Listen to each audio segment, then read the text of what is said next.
abasajja abajeemu baanoonya nabbi Muhammad sallallahu alaihi wasallam buli kanyomereko Makka naawe ne batuukawo.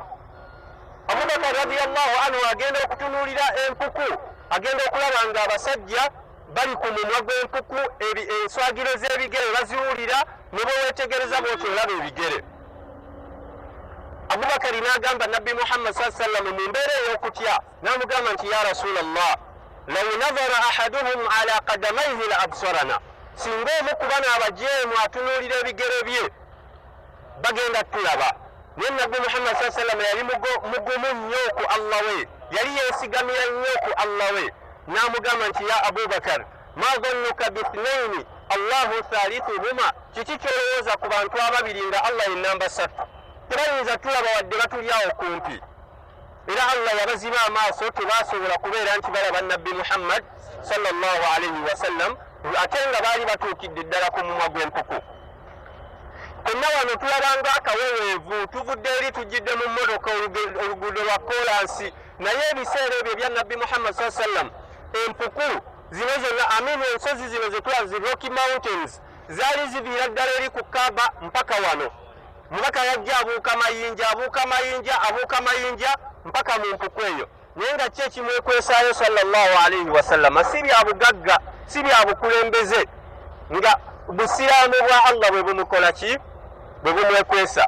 Kubanga abasajja abajeemu baatuuka ne ku levo ne bamugamba nti ya Muhammad, tuwulira eddawa ye tutamye, ebyobusiraamu byo bitutamye, ate olemeddeko. Let's sit on a round table, tutuule ku mmeeza tuteese. Tuli ready. Bw'oba oyagala bukulembeze ofuuke kabaka w'Abakuraishi w'Abawarabu, ffenna kabira z'omu Makka twegasse ggwe obeere kabaka waffe.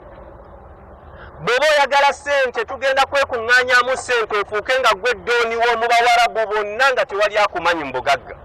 Bw'oba oyagala bakazi abalungi, buli kabira egenda kutuula erondeyo abakazi abalungi ebakuleetere babeere bakazi bo.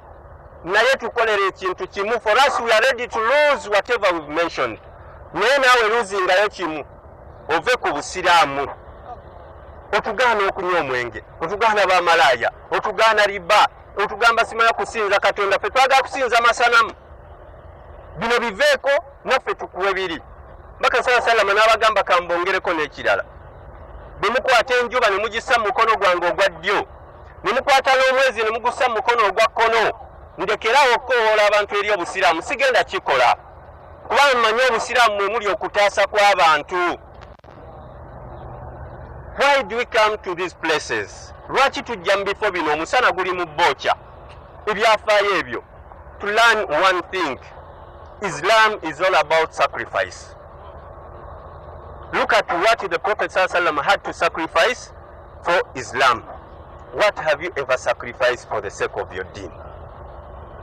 Omuntu tasobola kulekerawo kwambala kamini agamba nze mpulira sinyuma. Kyerekereze ku lwa Allah subhanahu wa ta'ala. Tetugamba nti waliwo obukendeevu ku muntu ayambala bw'atyo. Naffe aboogera kamini oba oliawo lwakuba ndi musajja, naye nga nange oba oliawo kyandibadde kizibu gye ndi okukola ki? Okkaleka. Ate nange era nnina amazambi. Naye bino tujja wano nga si kugasaba mmwe mwekka abawuliriza, naffe bamaseeka. Buli omu funayo ekintu kyoleka ku lwani? Ku lwa Allah.